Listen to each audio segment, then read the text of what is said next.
আসসালামু আলাইকুম ওরহমতুল্লাহি ওয়াবারাকাতুহ। প্রতিদিনের আমল ইউটিউব চ্যানেলে সম্মানিত মা ও বোনেরা, আমি আশা করি আল্লাহ তাআলার অশেষ রহমতে ভালো আছেন, সুস্থ আছেন। আলহামদুলিল্লাহ। আজ হচ্ছে বৃহস্পতিবার, 27শে শবে কদর। শবে কদরের রাতে অর্থাৎ আজকে রাতে আপনারা কষ্ট করে হলে এই ছোট্ট দোয়াটি 3বার পড়ে আল্লাহ তাআলার কাছে কান্নাকাটি করে নেক সন্তানের জন্য দোয়া করবেন। রব্বুল আলামিন রাতে দোয়া ফিরান না, ইনশাআল্লাহ আপনারা মনে নেক আশা পূরণ হয়ে যাবে।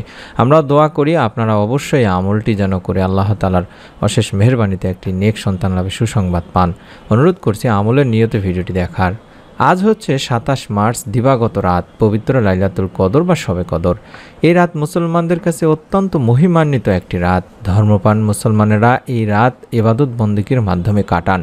20 রমজানের পর যে কোনো বেজোর রাতই শবে কদর হতে পারে, তবে 26 রমজানের দিবাগত রাতেই শবে কদর আসে বলে আলেমদের অভিমত।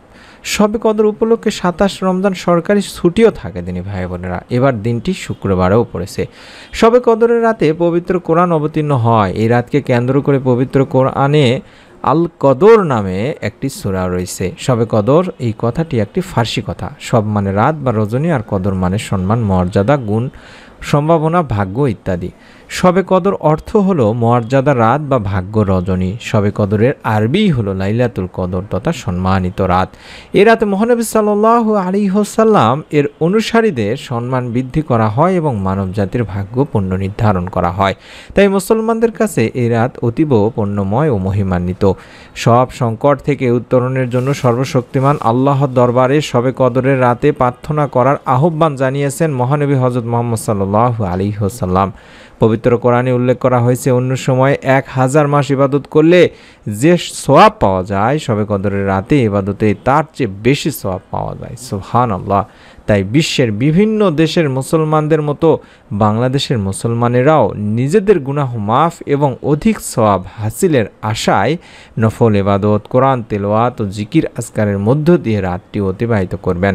পবিত্র এই রাতে অনেকেই গোরস্থানে গিয়ে স্বজনদের জন্য আত্মার মাগফিরাত কামনা করে দোয়া করে থাকেন। আমরা বেশি বেশি করে এই রাতে আমরা একটি নেক সুন্দর সুস্থ সন্তানের জন্য দোয়া করব ইনশাআল্লাহ। আল্লাহ তাআলা আমাদেরকেও নিরাশ করবেন না, নেক সন্তান লাভে সুসংবাদ দান করবেন।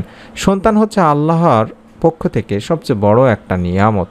আল্লাহ যাকে চান তাকে সন্তান দান করেন। আল্লাহ ছাড়া কেউ সন্তান দিতে পারে না। তাই আল্লাহ তাআলার কাছে সন্তান চাইতে হবে। আল্লাহ তাআলা বলেন, তিনি যাকে চান কন্যা সন্তান দেন, যাকে চান পুত্র সন্তান দেন, অথবা কন্যা পুত্র উভয় মিলিয়েই দেন, আবার যাকে ইচ্ছা বন্দা করে দেন। নিশ্চয়ই তিনি সর্বজ্ঞ সর্বশক্তিমান। সূরা আশ-শুরা 50 নম্বর আয়াতে বলা হয়েছে। আল্লাহর অন্যতম প্রিয় নবীরা যেভাবে আল্লাহ তাআলার কাছে নেক সুন্দর সুস্থ সন্তানের জন্য দোয়া করেছিলেন, সেভাবে আমরাও একটি দোয়া করব, অন্তত বেশি বেশি করে। আর সেই দোয়াটি আমি স্ক্রিনে দেখাচ্ছি।